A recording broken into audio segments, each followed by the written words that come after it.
இங்கு வருகை தந்திருக்க அனைத்து தூய்மை பணியாளர்களுக்கும் இனிய காலை வணக்கம்.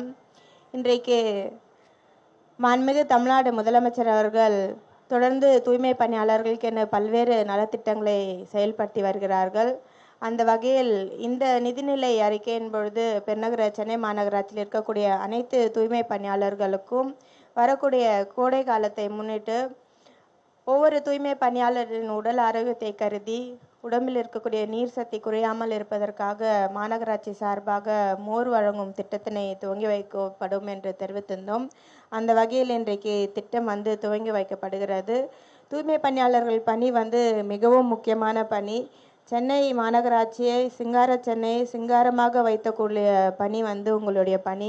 அது வெயிலாக இருந்தாலும் சரி, மழையாக இருந்தாலும் சரி, இப்படி எந்த ஒரு காலகட்டத்திலையும் உங்கள் பணியை நீங்கள் செஞ்சுட்டே தான் இருக்கீங்க. உங்களை அங்கீகரிக்க விதமா உங்களோட உடல் ஆரோக்கியத்தை பாதுகாக்கும் விதமாக தான் இந்த திட்டத்தை செயல்படுத்தியிருக்கிறோம். தொடர்ந்து மார்ச் மாதம் தொடங்கி மார்ச், ஏப்ரல், மே, ஜூன் முடிகிற வரைக்குமே, இந்த வெயில் கோடை காலம் இருக்கிற வரைக்குமே தொடர்ந்து நீங்கள் எந்தெந்த பகுதிகளில் வேலை செய்கிறீங்களோ அவங்கவுங்க வார்டுக்குட்பட்டே இந்த மோர் வழங்கும் திட்டம் செயல்படுத்தப்படும். நீங்கள் ஸோ இது உங்கள் உடல் ஆரோக்கியத்தை பாதுகாக்கிறதுக்காக தான் இத்திட்டம் செயல்படுத்தப்பட்டிருக்கிறது. தொடர்ந்து மாண்புமிகு முதலமைச்சர் அவர்கள் தூய்மை பணியாளர்களுக்கு ஒவ்வொரு முறையும் திட்டங்கள் செயல்படுத்தும் பொழுது அவங்களுக்கும் தனியாக திட்டங்கள் இருக்கணும் அப்படின்றத தெரிவித்திருக்காங்க. இன்றைக்கு தூய்மை பணியாளர்களுக்கு என்று தனியாக ஒரு நல வாரியம் அமைத்து அந்த தூய்மை பணியாளர் நல வாரியத்தை மூலியமாக கூட நிறைய பேர் பயன்பெற்றிருக்கீங்க. எத்தனையோ வீட்டில் தன்னுடைய குழந்தைங்களுக்கு எஜுகேஷன் செலவு அதில் மேம்படுத்தப்பட்டிருக்கிறது. எத்தனையோ வீட்டில் திருமண செலவு இந்த வாரியத்தின் மூலியமாக செயல்படுத்திருக்கு.